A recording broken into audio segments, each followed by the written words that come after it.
My parents said, "We know you spent $450,000 to save our house, but your brother doesn't want you at Christmas." I just replied, "Okay, noted."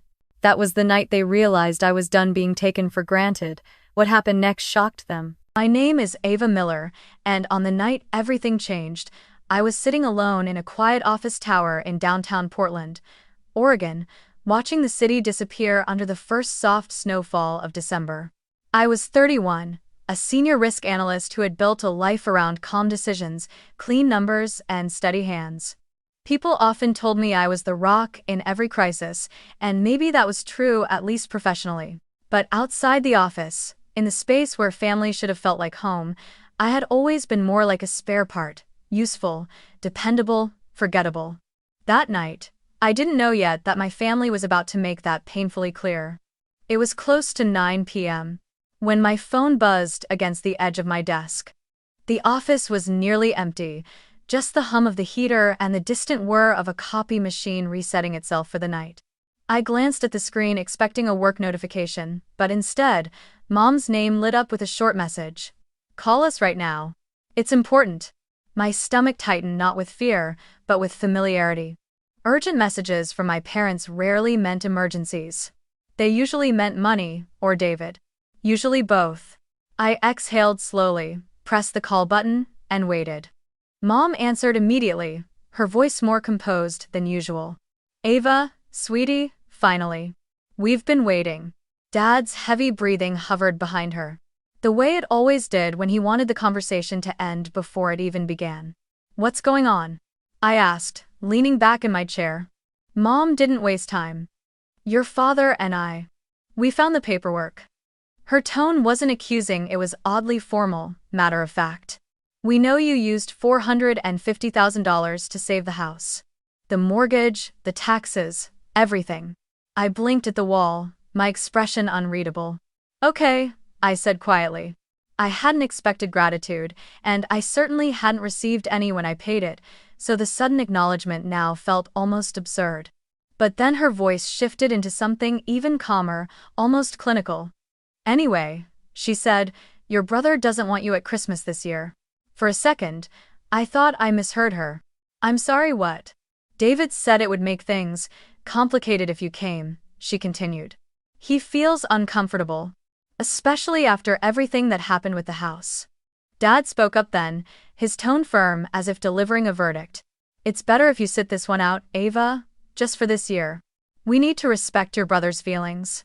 I stared at my dimmed computer screen, my reflection faintly visible against a spreadsheet I had been working on for hours. "Just so I understand," I said slowly, each word measured. "You're excluding me from Christmas because David doesn't want me there?" Mom didn't even pause. "Yes, honey. He's under stress, and we don't want to aggravate him. It's the holidays. Let's keep things peaceful." Peaceful. The words slid over me like ice water. They were talking about peace while cutting out the only child who had paid nearly $500,000 to keep a roof over their heads.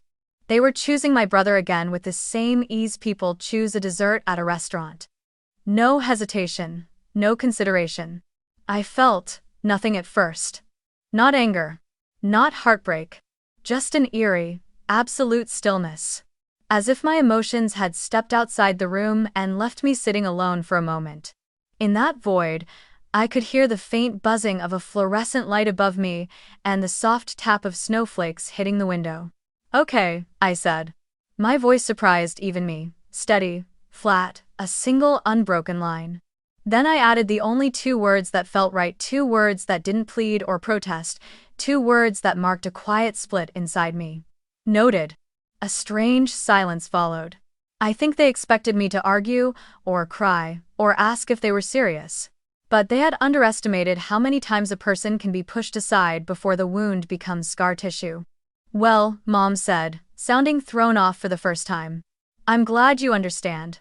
The call ended there. I sat motionless for a good 30 seconds, the phone still in my hand, screen gone black. My breath came out slow, steady, almost fogging the air even though the room was warm. And I realized this wasn't new. Being excluded wasn't new. Being last place wasn't new. What was new was the clarity. The way everything in my life suddenly aligned into one sharp, undeniable truth. The people I had spent my whole life supporting would never choose me, not even for Christmas. I stood, grabbed my coat, and walked down the long hallway toward the elevator. The building felt frozen in time, the kind of silence that made every footstep sound like a question with no answer. Outside, the cold hit my face instantly. Snow was falling in light, delicate specks that melted the moment they touched my skin. The parking lot was almost empty, just a few lonely cars dusted white under the yellow glow of streetlights. I walked slowly, my boots crunching through the thin layer of snow. I wasn't rushing. I wasn't shaking. I wasn't breaking. I felt like someone who had finally opened their eyes after 30 years of living in a dim room. Noted, I whispered to myself not as a response to them, but as a promise to me. By the time I reached my car, a quiet memory tugged at me from somewhere deep inside, something old and familiar, the beginning of a story I had tried to forget. My childhood in Salem, the imbalance that shaped everything, and the brother who had always been placed above me. And as I sat behind the wheel, watching the snow blur the world outside, I knew that to understand what had just happened, I had to remember where it all truly began. As I sat in my car that snowy night, watching the windshield slowly cloud over, my mind drifted somewhere I hadn't visited in years, back to Salem, Oregon, where everything had quietly begun long before I understood any of it. Our old house was a two-story place with fading blue paint, a wide backyard that smelled like wet pine every winter, and a creaky wooden swing. Dad kept promising to fix but never did. To most people, it looked like an ordinary family home. But to me, it was the first classroom where I learned roles I never agreed to play. David and I grew up under the same roof, but not under the same rules. He was 2 years older, the golden son from the moment he took his first breath, at least that's how it felt. My parents didn't call him that, of course. They used phrases like, full of potential, needs to be invested in, or deserves every opportunity. And opportunities were exactly what he received. Private tutors, robotics clubs, summer science camps, tennis lessons, a new bike every other Christmas, then a nicer one when he outgrew that. When he turned 16, Dad handed him the keys to a used but spotless Honda Civic, bought specifically to ensure David didn't fall behind the other boys. Meanwhile, I grew up hearing a different refrain. Ava's strong. Ava's independent. Ava knows how to take care of herself. It sounded like praise at first, but the older I got, the more I realized those words were less about admiring me and more about justifying everything they didn't give me. I was 7 when Mom first handed me a stack of envelopes and said, "Sweetie, can you help me organize these bills? You're so good with numbers."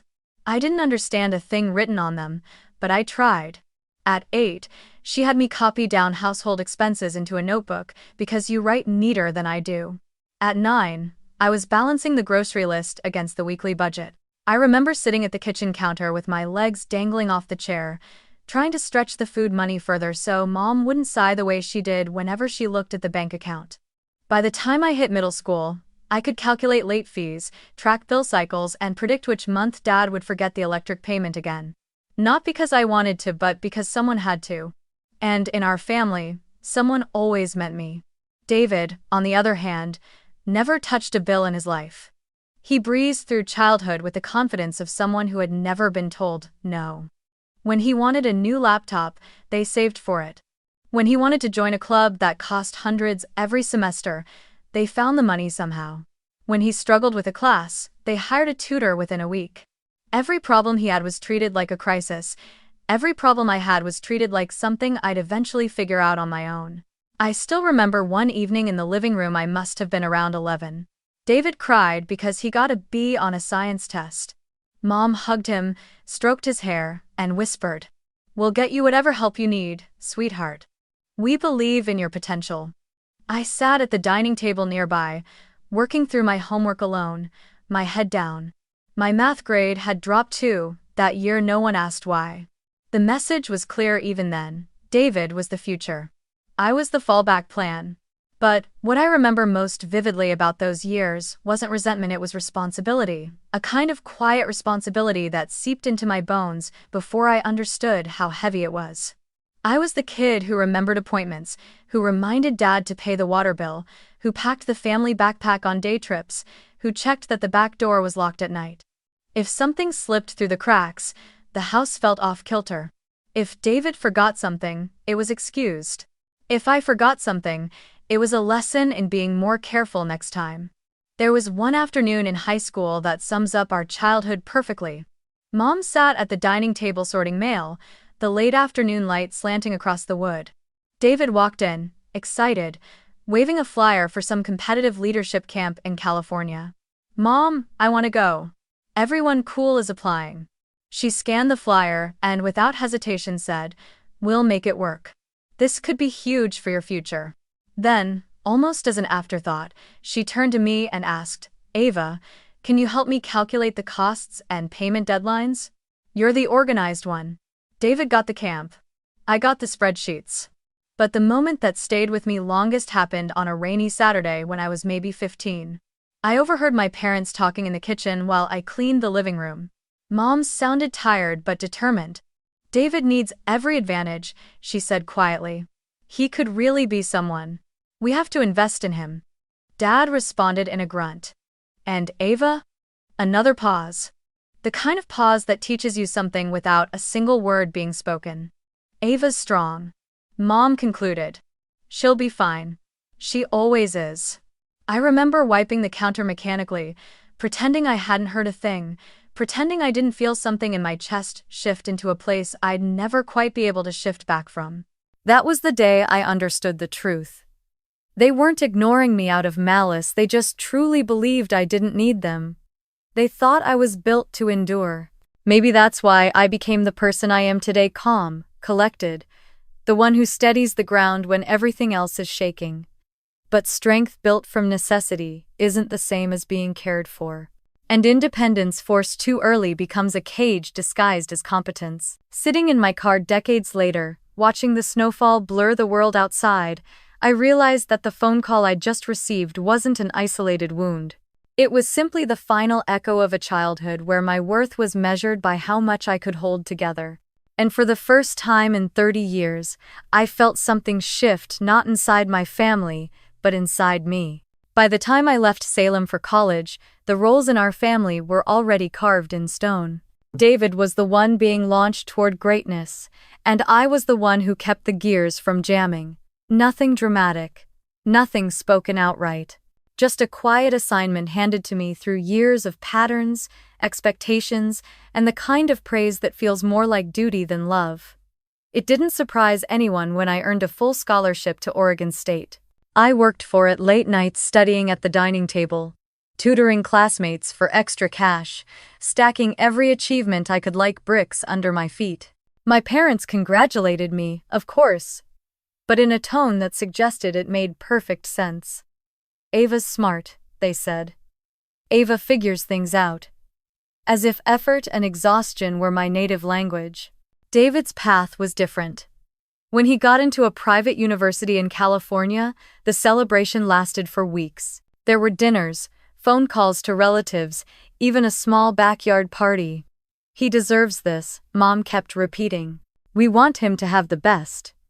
And he got the best tuition support, monthly allowance, money for clubs, conferences, equipment, and eventually an off-campus apartment they helped him pay for. Not because they were wealthy, but because they believed investing in David was a necessity. Investing in me was optional. Meanwhile, I juggled 2 part-time jobs, one in the campus library, another at a tiny cafe where I steamed endless cups of burnt-smelling coffee at 5 a.m. I learned to stretch $1 so far it practically snapped.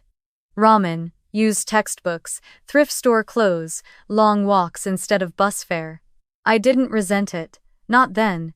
I simply assumed it was normal, that independence was something I owed myself because no one else would offer it. But college was also the beginning of another chapter, one where my family's financial emergencies somehow became mine. The pattern started slowly. A call from Mom one evening during midterms. "Sweetie, could you cover the electric bill? I'll pay you back next week. Things are just tight right now. I said yes without thinking. I was 18, barely able to feed myself, but she sounded stressed, and helping felt like the only logical response. The next week came and went, no repayment, but another request came instead. Then came Dad's traffic ticket that he forgot to pay. The overdraft fees on their checking account. The Wi-Fi bill they hadn't realized was 62 days late. I became the person they called for every gap, every mistake, every deadline they missed. Just until we catch up, they said, but they never caught up.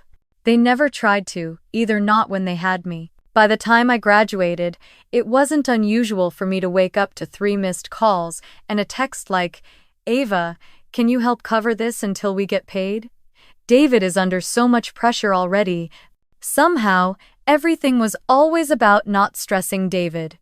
His future, his focus, his mental health. And mine? Mine was apparently sturdy enough to absorb anything without cracking. When I got my first real job, a junior risk analyst position in Portland, my salary wasn't huge, but it was stable. I thought that stability meant freedom. Instead, my family treated it like a shared bank account, not explicitly, never with malicious intent, but with a quiet certainty that I would help because I always had. I still remember my first month living in Portland. I was excited, nervous, and broke from the move. That's when Mom called to say they'd accidentally missed 3 mortgage payments. "We'll lose the house if we don't catch up," she whispered, as if the neighbors might hear. "Can you spot us this month? We'll pay you back." Of course they didn't, and I didn't ask. Asking felt pointless, like trying to return a glass of water after you've poured it into the ocean. Soon, handling their crises became part of my weekly routine. If my phone buzzed, I assumed something was overdue. Car insurance lapses. Credit card minimums. A medical bill David forgot to mail. Late fees that multiplied like weeds. Once, they called because David needed a deposit for a new apartment, something about networking with the right people. And although I couldn't afford it, I paid it. Because wasn't that my job? Hadn't it always been? It's funny how you can become the backbone of something without anyone acknowledging that you're holding it up. I didn't get thank yous anymore. Not real ones. Just comments like, "You're so reliable, Ava," said with the same tone someone might use to praise a dishwasher for not breaking down. The worst part is how deeply I internalized it. Being the responsible one became my identity. If there was a fire, I put it out. If there was a bill, I covered it. If something slipped, I caught it before anyone noticed. At work, I analyzed financial risks for corporations, but at home, I analyzed the risks of my family falling apart. And every time I stabilized something for them, every time I paid, soothed, solved, patched, I strengthened the belief that I didn't need help, that I wasn't allowed to need it, that I was by default the financial safety net for people older, wealthier, and more capable of managing their own lives. I started to understand the truth around my mid-20s. I wasn't just a daughter. I wasn't a sister. I had become the unofficial household treasurer, crisis manager, and emergency fund rolled into one. And my family had quietly, almost lovingly, assigned me that role without ever calling it by its real name, their bank. And the worst part?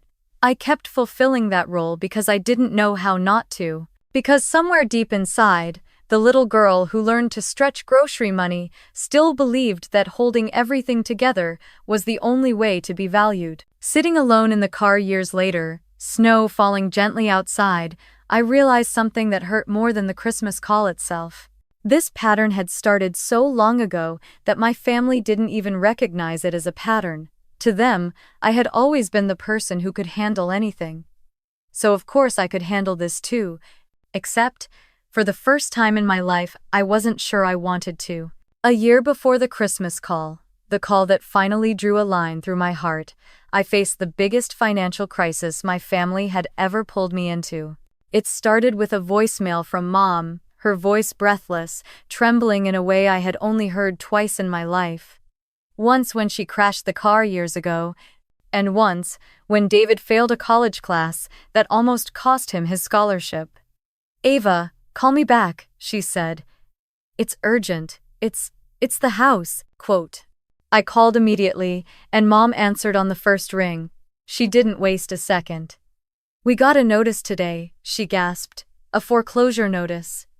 My heart sank, but I didn't panic. Not because it wasn't serious, but because panic had never been a luxury available to me.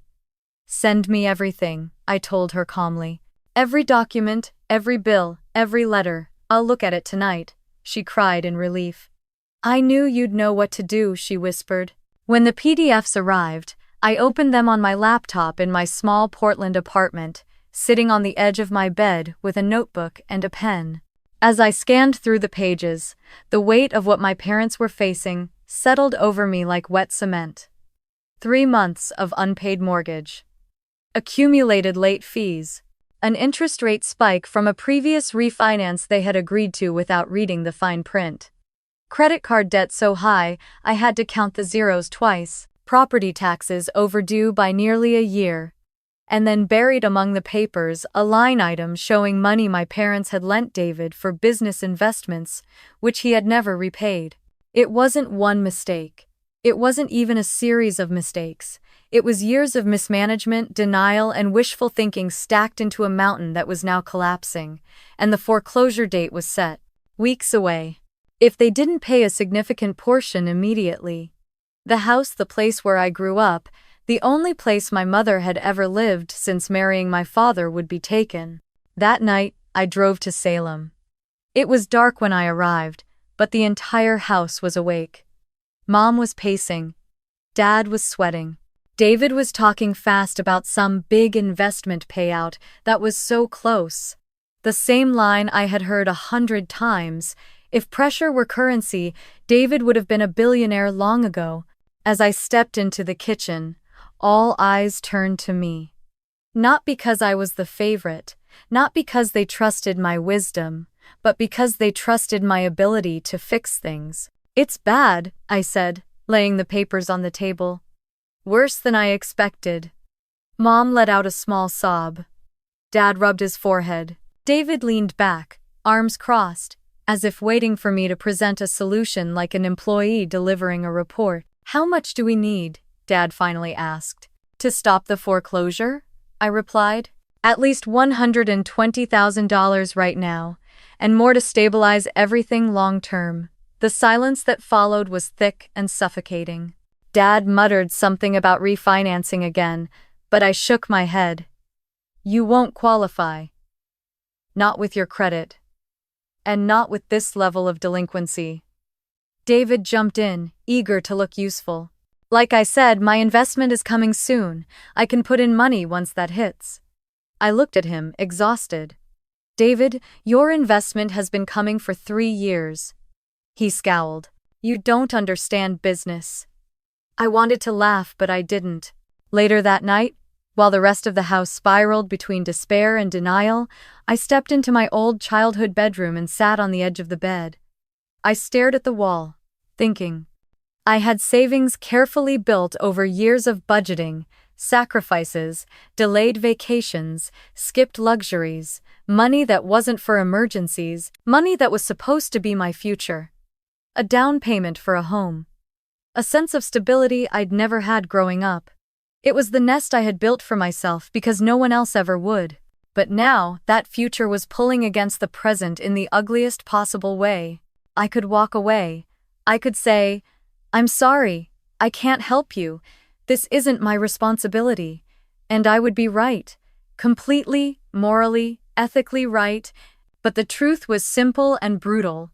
If I didn't step in, they would lose the house. And as much as I resented being the family's safety net, I couldn't bring myself to let my mother lose the home she had poured her entire life into.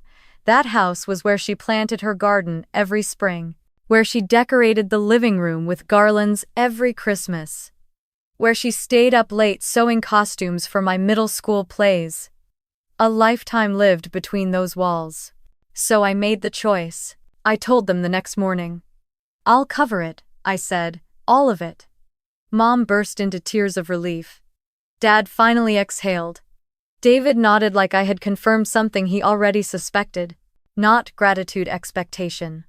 And then, the moment that should have stung the most, they didn't ask what it would cost me, how much of my savings it would drain, what dreams I was sacrificing to save theirs. They simply accepted it. Over the next few days, I paid everything. The mortgage arrears, the property taxes, the interest, the credit cards, every bleeding financial wound they had ignored until it became fatal. In total, it came out to nearly $450,000, money that had taken me a decade to earn and save. I refinanced the house in my name temporarily so they wouldn't lose it. I met with bankers, negotiated penalties, and structured repayments. By the time I was done, the house was safe. My parents thanked me once, briefly, softly, like someone thanking the mailman for dropping off a package. Then, within weeks, the crisis faded into the background, and my role in saving them was rewritten as something almost inevitable. Ava handled it, they'd say, shrugging with the comfort of people whose burden had been lifted before they even felt its full weight. David never mentioned paying them back.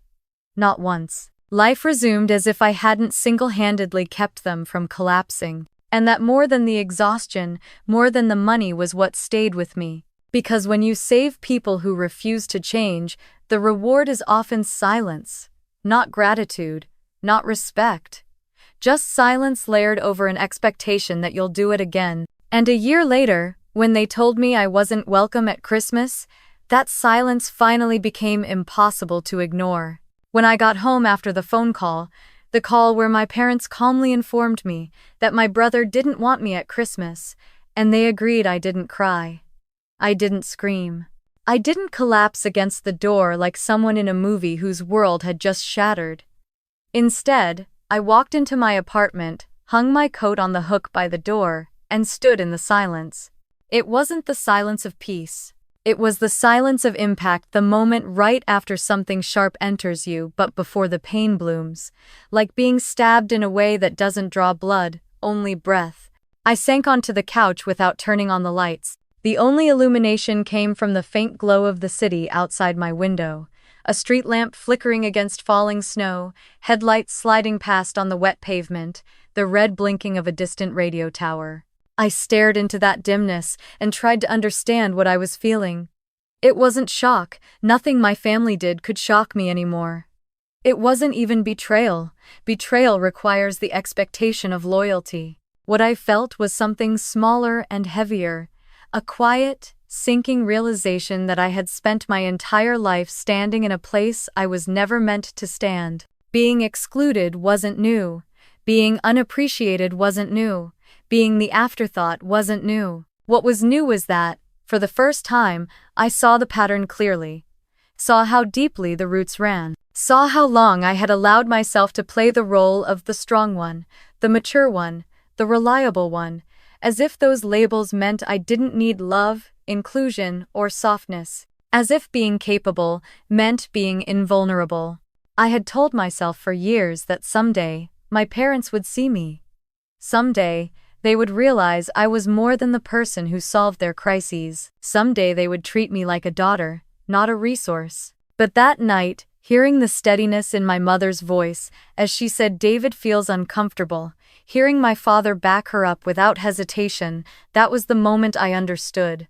They weren't going to see me. Not ever. Because they didn't think they needed to. And maybe for the first time, I questioned whether I needed them. I let my head fall back against the couch and closed my eyes. The apartment felt too quiet, too still. The kind of stillness that forces you to hear your own thoughts whether you want to or not. I thought about every Christmas before this one. The years when I wrapped everyone's gifts, double-checked the grocery list, cleaned the kitchen while everyone else went to nap. The years when David's preferences dictated the entire schedule, what movie we watched, what food we ate, what traditions we followed. The years when my parents praised me for being easygoing, which was just a kinder way of saying, you don't require anything from us. Maybe that was why it hurt so much now. Not because they excluded me, but because they did it so effortlessly. As if the thought of how I would feel never even crossed their minds. I brought my hands to my face and let out a long exhale. Not a sob, not even a tremble. Just the releasing of air that had been held too tightly for too long. And then, in the quiet that followed, something small and surprising stirred inside me. Not devastation, but clarity. A realization so sharp it cut through the numbness. I had never created a Christmas for myself. Not once. Not in 31 years. I had shown up for everyone else. Filled the gaps, covered the costs, emotional and financial. Cooked the meals, set the table, smiled through the tension, played the role. And somehow, all those years, it had never occurred to me that I could craft a holiday that reflected what I needed, not what everyone else demanded. The idea felt foreign and gentle, like touching a part of myself I hadn't known existed. A Christmas for me. A space where nothing was expected of me except presence. A table where I didn't have to prove my worth to earn a seat. My thoughts drifted toward people around me, people I cared about, people who, like me, didn't have a place to go this holiday. There was Mr. Ellis, my elderly neighbor down the hall. He was 82, widowed, with shaky hands and a soft voice that cracked mid-sentence. He spent most holidays alone because his son lived across the country and rarely visited. I'd run into him last week in the hallway. He told me he planned to heat up soup on Christmas Day and watch old Western movies. Then there was Maya, a single mother from my department. She had a 4-year-old daughter and a bank account that never survived past the 15th of the month. She once admitted, in a moment of exhaustion, that she couldn't afford the flight home to Texas this year. "We'll do our own little Christmas," she'd said with a forced smile. "Maybe bake cookies if the oven doesn't die again." And then there were the kids from the youth mentoring program I volunteered for, bright, awkward teenagers who aged out of foster care or grew up in unstable homes. Holidays were complicated for them, painful even.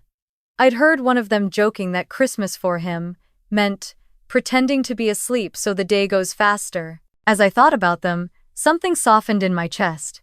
These were people who understood what it felt like to be left out. People who knew loneliness not as a moment but as a season. People who didn't expect anything from me except sincerity. And for once, the idea of not being with my family didn't feel like a punishment. It felt like freedom. Slowly, deliberately, I sat up. I turned on the lamp beside me, bathing the room in warm yellow light.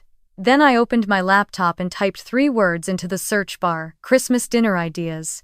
Not fancy ones, not elaborate ones, just warm meals, comforting meals, dishes that tasted like welcome. Next, I opened the group chat with my mentoring teens and typed, "If anyone needs a place on Christmas Eve, my home is open. No questions asked." Then I sent a message to Maya. "If you and Emma don't have plans Christmas night, come by my place. I'll cook." And finally, I walked down the hall and slipped a small note under Mr. Ellis's door. "I'm hosting a small dinner on Christmas. You're warmly invited if you'd like company." When I returned to my apartment, the air felt different, lighter, brighter, as if choosing myself even in a small way had cracked open a window I never noticed was sealed. I looked around my living room, imagining it filled with warm food, soft light, mismatched chairs pulled from the kitchen, and people who might not be related to me, but who showed more kindness in their everyday interactions than my family had in years. This Christmas wouldn't be extravagant. No expensive decorations, no picture-perfect displays, no carefully curated traditions. There would just be a table with warm food, yellow lights, and a place for anyone who walked through my door. A Christmas built on sincerity, not obligation. A Christmas that belonged to me. And as I sat there, allowing the idea to settle, I realized something both simple and profound. Maybe this was the first true Christmas of my life. Not because it would be perfect, but because it would be mine, shaped by my choices, my values, and the people I welcomed, not the people who pushed me aside. For the first time in 31 years, I wasn't preparing to show up for someone else's holiday. I was preparing to create my own. Christmas Eve arrived quietly, like a soft breath against the edges of winter. Outside, Portland was wrapped in a thin white coat of snow, and the city lights flickered through the frosted windows of my apartment. Inside, I moved slowly around my kitchen, stirring pots, checking timers, tasting soups, adjusting the lights exactly the way I wanted them: warm, dim, comforting, like candlelight without the flames. It wasn't extravagant, it wasn't magazine pretty, it was just warm. And for the first time, that felt like enough. I set out mismatched plates I'd collected over the years, some thrifted, some gifted, some bought on sale, and placed them around the small dining table I had pushed into the center of the living room. I draped a soft beige tablecloth across it, laid a string of fairy lights down the middle, and put a bowl of pine cones from a park nearby as a makeshift centerpiece. My apartment smelled like cinnamon, roasted vegetables, and the kind of slow-cooked meal that feels like an embrace. When the first knock came, it startled me. For a moment, my stomach fluttered not with fear, but with something I hadn't felt in a long time: anticipation, mixed with a touch of vulnerability. I wiped my hands on a towel and opened the door to find Mr. Ellis, my elderly neighbor, standing there with a shy, almost embarrassed smile. He was holding a small, slightly dented tin. "I brought something," he said, lifting the tin a little. "It's an old fruitcake recipe. I'm not sure how good it is anymore. I made it a few days back." I smiled, stepping aside to let him in. "Thank you for bringing it. It smells wonderful already." His shoulders relaxed a little as he walked inside, his eyes scanning the lights, the table, the small tree in the corner. "You've made it cozy in here," he murmured. "My wife would have liked this." I felt a gentle warmth in my chest. Minutes later, another knock. This time, it was Maya, holding her daughter Emma's tiny hand. Emma looked up at me with big brown eyes, clutching a stuffed reindeer. "We brought cookies," she announced proudly, lifting a Tupperware container covered with stickers. "Store-bought," Maya whispered apologetically, cheeks flushed. "I didn't have time to—" "They're perfect," I said, and I meant it. Then, slowly, trickling one by one, the teens from my mentoring program arrived. There were 5 of them, awkward, unsure, shifting from foot to foot as if afraid they were intruding. The oldest, Jalen, held up a bag of chips. "We, didn't know what to bring," he said. "So we brought this." "It's great," I told him. "Come in, all of you." At first, everyone was quiet. Polite smiles, soft greetings, shoes shuffling on the rug. I guided them toward the table, poured warm cider into mismatched mugs, and encouraged them to sit wherever they liked. The silence felt a bit like the first snowfall, gentle, hesitant, waiting for something to land. But then Emma giggled at something Mr. Ellis said about reindeer flying too low this year. Jalen made a joke about the string lights looking like a Pinterest attempt gone right. Maya laughed, really laughed, the kind that shakes the shoulders. And suddenly, like someone unclipped the lid from a box of warmth, the room filled with sound. Soft laughter at first, then louder. Conversations overlapping, the hum of life settling into the corners of my home. Mr. Ellis placed his fruitcake at the center of the table, apologizing again for how old-fashioned it was. But when I sliced it, the sweet smell of cinnamon and nuts spread through the room, and everyone leaned in. "This tastes like Christmas," one of the teens said with his mouth full. Ellis looked down, eyes wet, pretending to adjust his glasses. Emma dragged her chair next to mine and asked if she could help serve mashed potatoes. Maya kept thanking me over and over, whispering, "You saved our holiday, Ava. You really did." Jalen and the others argued about which movies counted as real Christmas movies, debating between Home Alone and Die Hard, until Mr. Ellis chimed in that the only true Christmas movie was It's a Wonderful Life, which made all of them groan dramatically. At one point, the youngest teen, quiet, soft-spoken Lily, looked around the table and said in a voice so small, the room had to fall silent to hear it, "This is my first Christmas dinner, ever." She didn't say it for pity. She said it with awe, like she was discovering something she thought only existed in movies. And everyone gently smiled at her, not with sadness but with the warmth of people who understood what it meant to have gone without something most people take for granted. This is the first Christmas that feels like Christmas, she added. My throat tightened. I glanced around my living room at the lights, the food, the shared space, and something inside me settled. Something that had been restless and aching for years. My family had pushed me out of their holiday, but without meaning to, they had pushed me into a better one, a real one. One built on kindness instead of obligation, warmth instead of duty. After dinner, we made hot chocolate with too many marshmallows.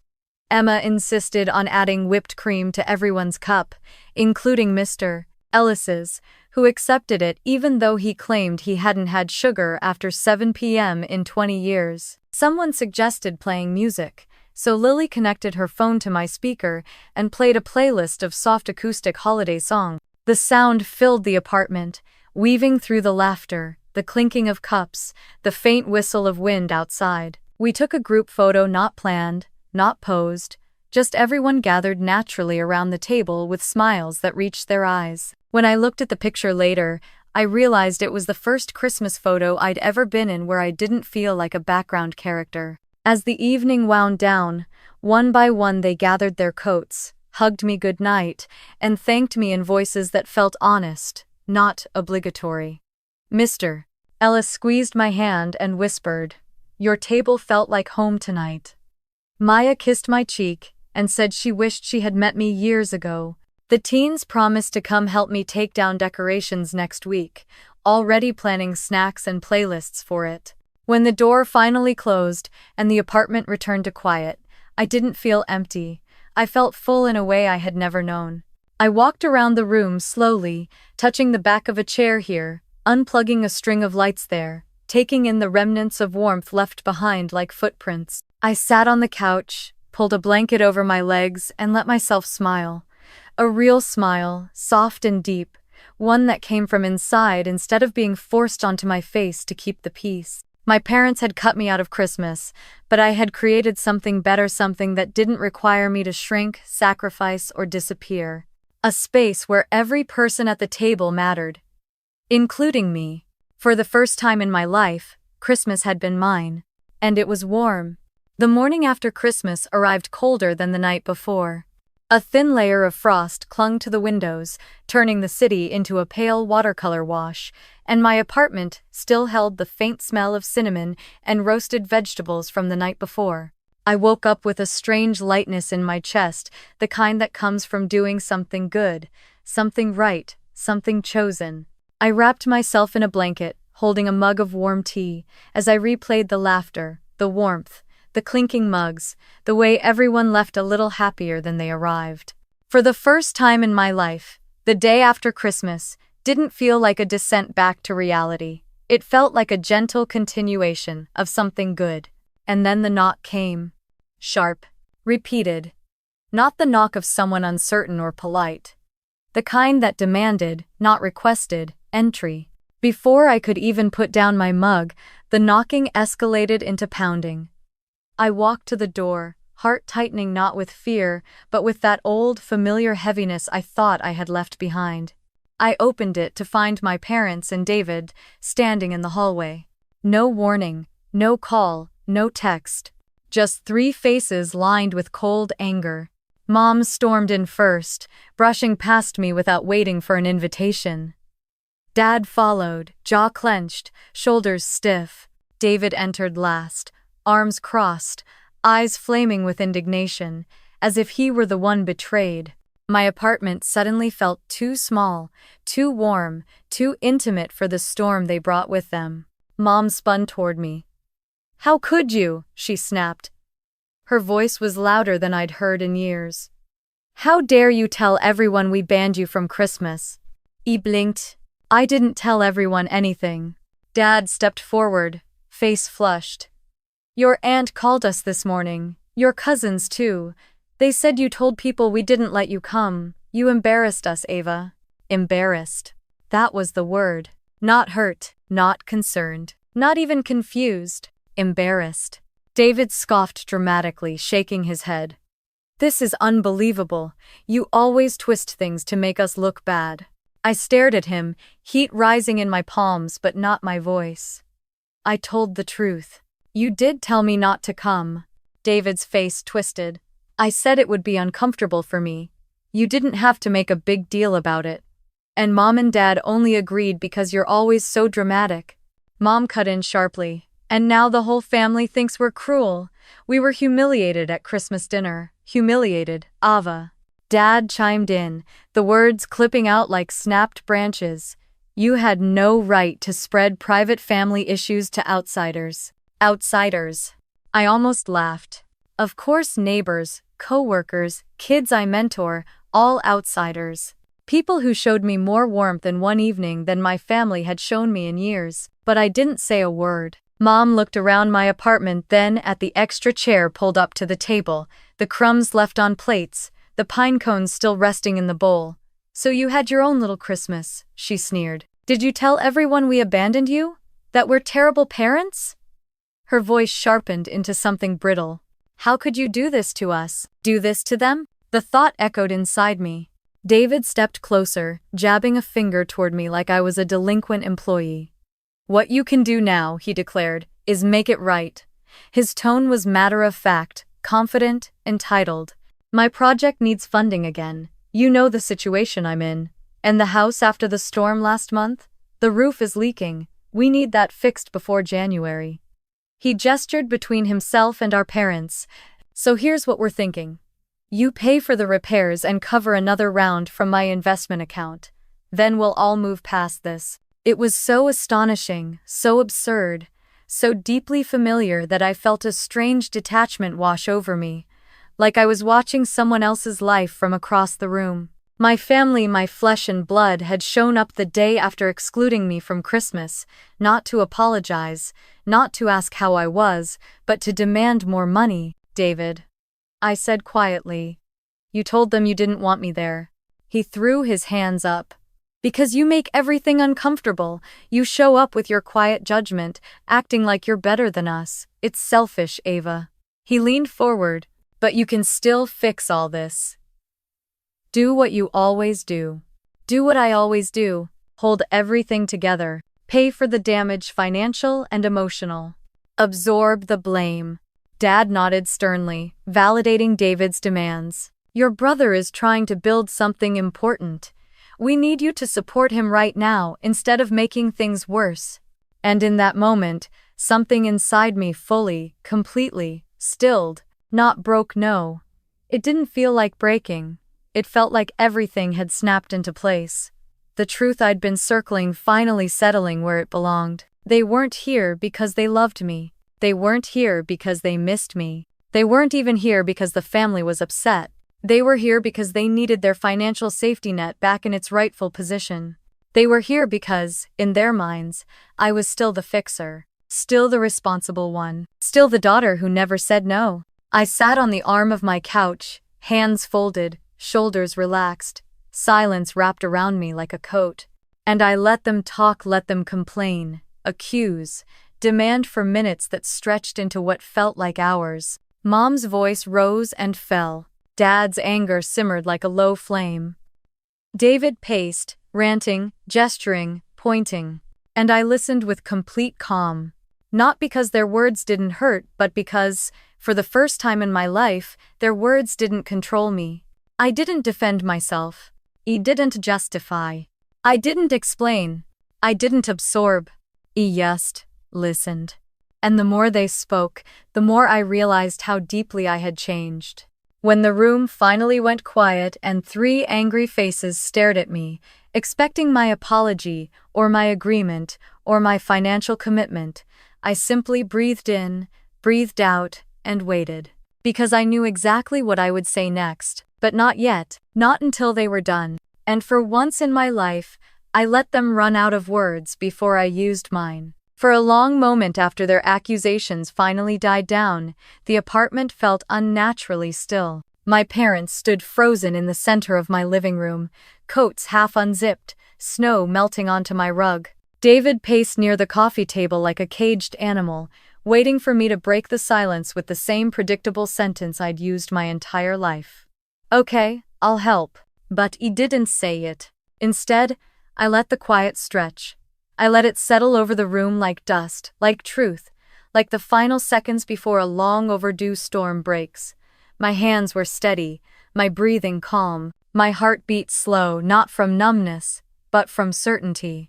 Mom was the first to speak again.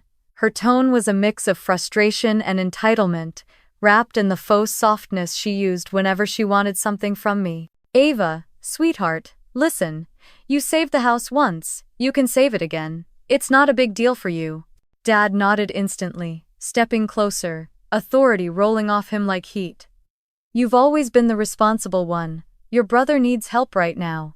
And the repairs are urgent. Don't make this harder than it needs to be." A familiar sentence, a familiar script. One they had rehearsed for decades. Then David added, "You know, if you cared at all about this family, you wouldn't even hesitate." And that finally was enough. I looked up at him. At all of them. The people I had spent my entire life bending myself into knots to support. The people who saw my generosity as currency they were entitled to spend. The people who believed my strength meant I didn't deserve softness. The people who had replaced gratitude with expectation long ago. And with a voice as quiet as snowfall and just as irrevocable, I said the word I had never dared to say to them before. No. It was a small word, a soft word. But in the silence that followed, it hit the room like a slammed door. David stopped pacing. Dad's shoulders stiffened. Mom's eyes widened, her lips parting as if I had slapped her. "What did you say?" Mom whispered. "No," I repeated, my tone unchanged. "I'm not saving the house again. I'm not fixing David's financial messes. I'm not covering anything else. Not now, not ever." The disbelief on their faces was so raw it almost would have been funny if it weren't so incredibly sad. Dad stepped forward. "Ava, don't be ridiculous. You've always helped. That's your role in this family." "My role?" I echoed softly. Mom's voice rose, sharp with panic. "What's gotten into you? Why are you acting like this?" "Because," I said, finally standing, "I'm done pretending my value is tied to how much I can give you. I'm done being your backup plan, your fixer, your wallet, your emotional sponge. I'm done." Their mouths opened in unison, shock, rage, confusion mixing like storm clouds, but I didn't give them time to speak. Instead, I walked to the console table near the entryway, opened the top drawer, and pulled out a white envelope I'd prepared months ago. I didn't expect to use it, not now. Not like this, but when I sealed it, a part of me must have already known this day would come. I carried it back into the living room and set it gently on the coffee table. David frowned. "What's that?" I looked at him, then at my parents. "Everything," I said. "Every bill I paid for you, every overdue charge I covered, every loan, every emergency, every month you needed help, every dollar I spent to save the house, every credit card payment, late fee, insurance lapse, medical bill, and David's so-called business investments. I documented all of it." Dad scoffed. "Why would you do that?" "So none of us could rewrite history," I replied. "So you couldn't claim I never helped. So you couldn't pretend my no was sudden or unreasonable." "Ah." Mom reached for the envelope with trembling hands, her eyes scanning the first page. As she turned each sheet, her face tightened, shock giving way to embarrassment, then anger, then something like shame she refused to show. At the very bottom of the final page, I had typed one single line. "This is everything I have ever given you. There will be no more after today." Mom's voice cracked. "Ava, how dare you keep track like this? It's cruel. It's cold. This is ungrateful. Ungrateful." The word hung between us like a dripping icicle. David shook his head furiously. "I can't believe you'd throw this in our faces after everything we've done for you." "Done for me," I said calmly. "Like excluding me from Christmas? Like showing up today to demand more money? Like calling me dramatic for telling the truth?" Dad's jaw clenched. "We are your family. You owe us respect." "No," I said, and it wasn't just an answer, but a liberation. I owe myself respect, and I owe myself a life that isn't spent carrying 3 adults who refuse to carry themselves. David's voice rose. "You're unbelievable. After everything we've given you." "You didn't give me," I corrected, my voice like steel wrapped in softness. You took from me, and I let you. That ends now. Silence again. Heavy, suffocating. But this time, I wasn't the one drowning in it. I stepped back, meeting each of their eyes.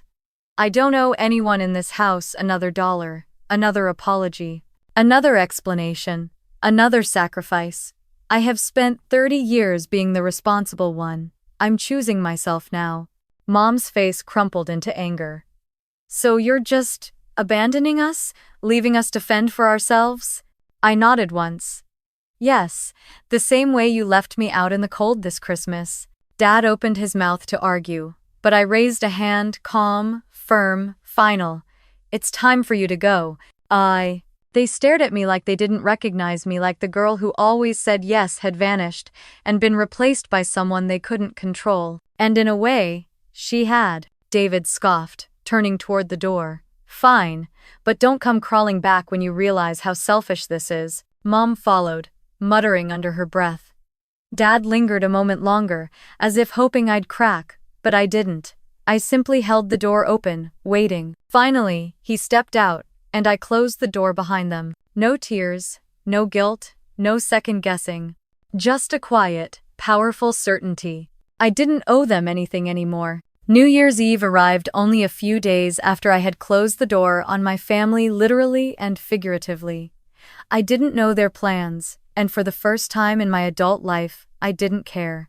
The weight that had once tied my emotions to their expectations was gone, replaced by a quiet steadiness I barely recognized. I spent the morning taking down my Christmas decorations with the teens who came back to help, laughing about how we'd somehow managed to burn half a tray of cookies but saved the other half with teamwork.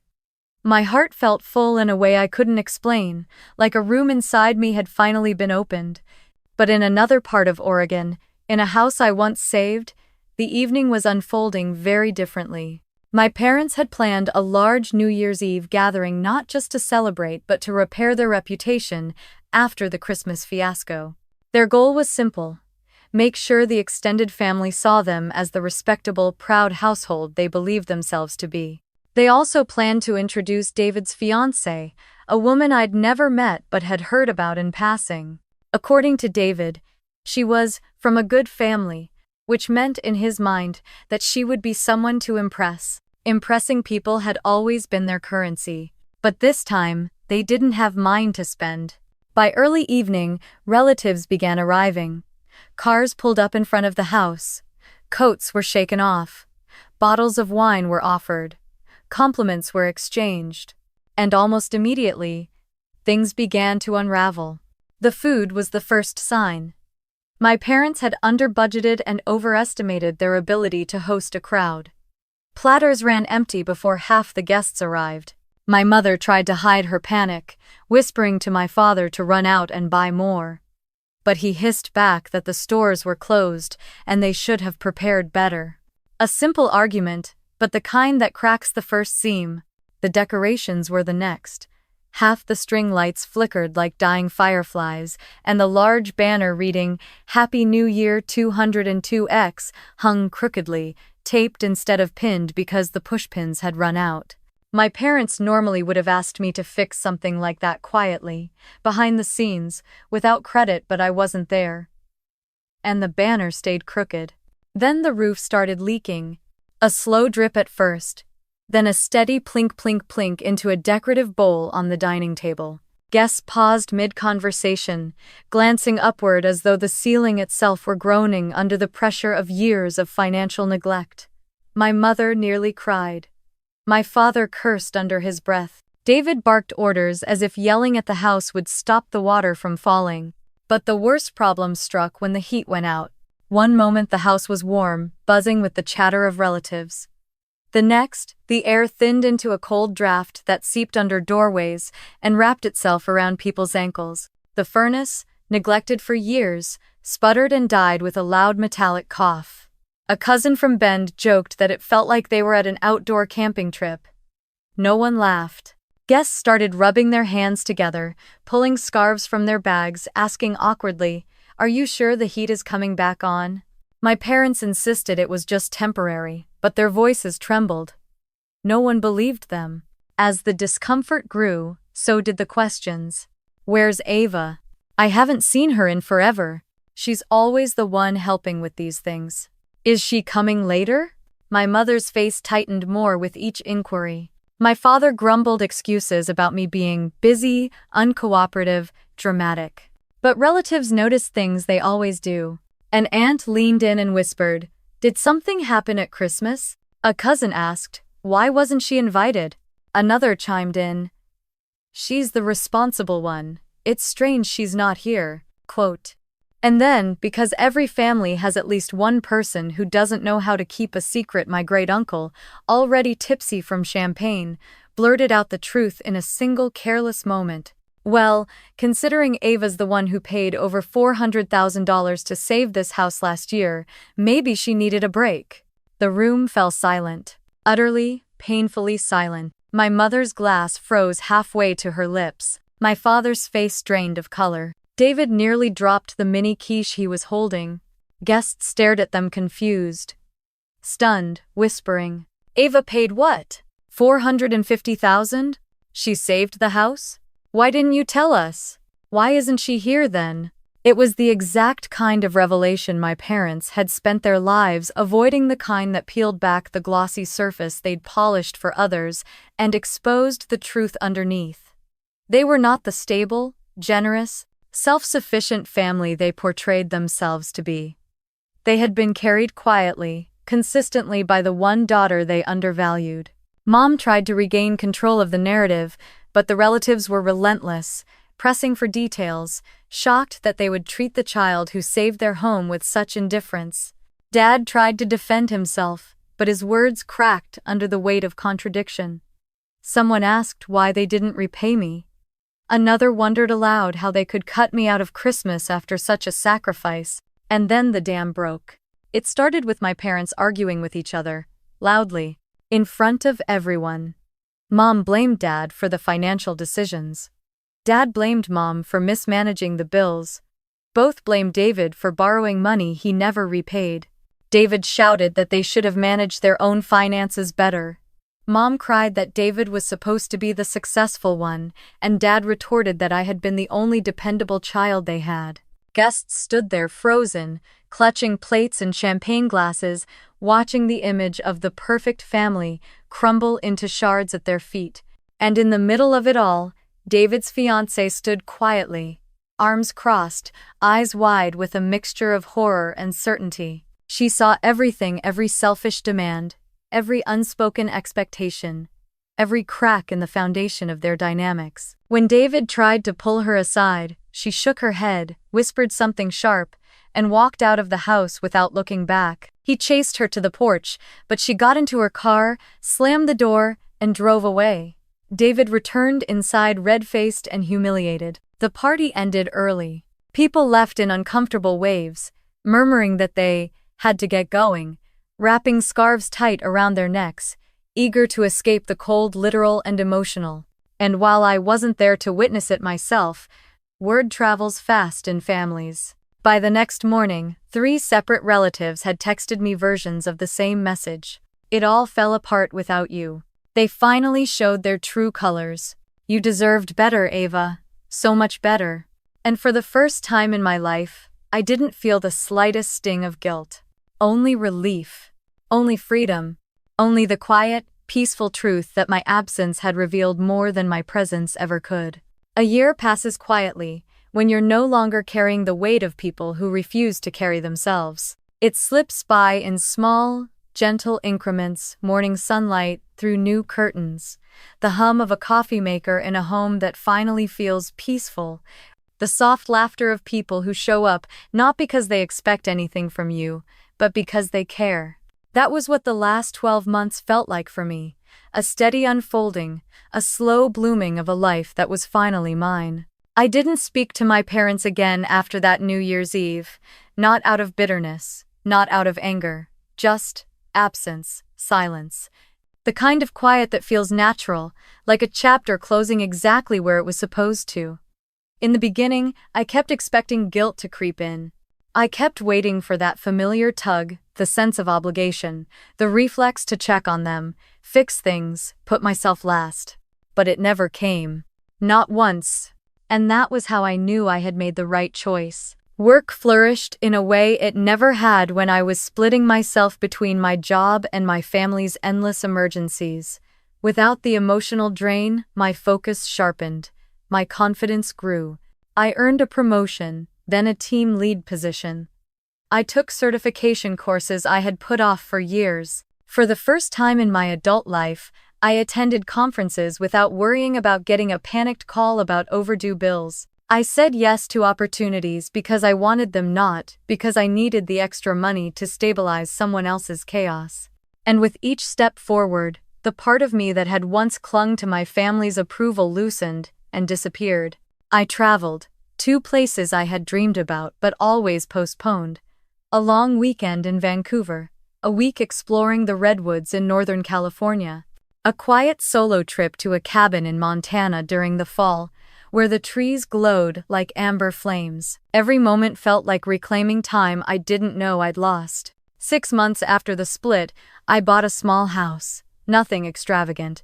A little one-story place with big windows, warm wooden floors, and a backyard garden I filled with basil, tomatoes, lavender, and things I didn't know how to grow but tried anyway. The house wasn't large, but it was filled with light, with intention, with peace. And above all, with the feeling that every corner, every shelf, every chair, every plant belonged to me because I chose it.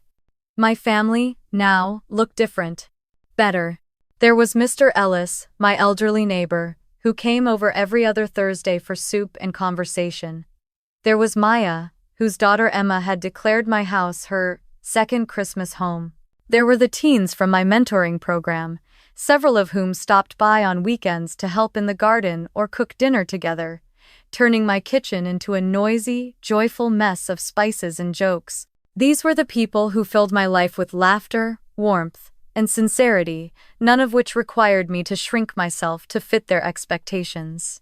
And when December came around again, I didn't feel dread. I didn't feel the old ache.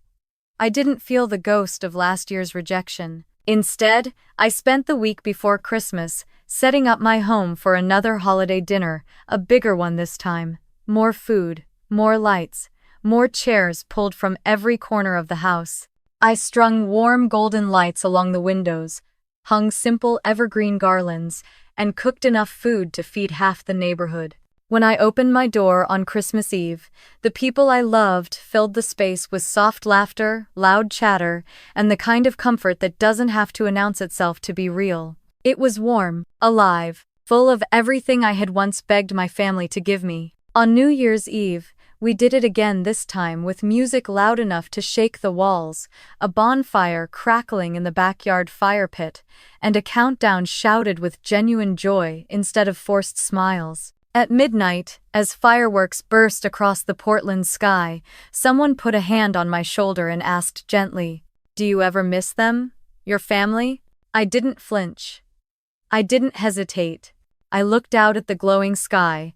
The sparklers kids were waving, the people hugging and laughing around the fire, and I said with a calmness that surprised even me, "I miss what I used to imagine they could be. But I don't miss the reality. And I don't use my strength to hold on to illusions anymore." Quote. The person nodded, understanding. Truly understanding. Later that night, after the guests left and the house quieted into a soft hum, I stood alone in my living room. Fairy lights glowed against the windows. Leftover desserts sat half-eaten on the table. A blanket someone forgot lay draped over the couch. My home felt warm even in the silence, alive, loved, lived in. I thought back to the girl I had been a year earlier, the one standing in an empty office parking lot, snow falling around her, whispering, "Okay, noted," into the winter air. She had been exhausted, worn thin. Still trying, still hoping, still believing she needed to earn her place in her own family. I wished I could reach back through time and touch her shoulder, tell her what she would discover. That peace doesn't come from people who demand your strength, it comes from those who respect your boundaries. That belonging isn't found in DNA, it's found in sincerity. That family is not defined by obligation but by warmth. As I turned off the lights and headed toward bed, one last thought came to me, soft, true, and steady. I once thought I owed them loyalty, but I only ever owed myself a gentle, honest life. And the year they told me, "Don't come to Christmas," was the year I finally started living it.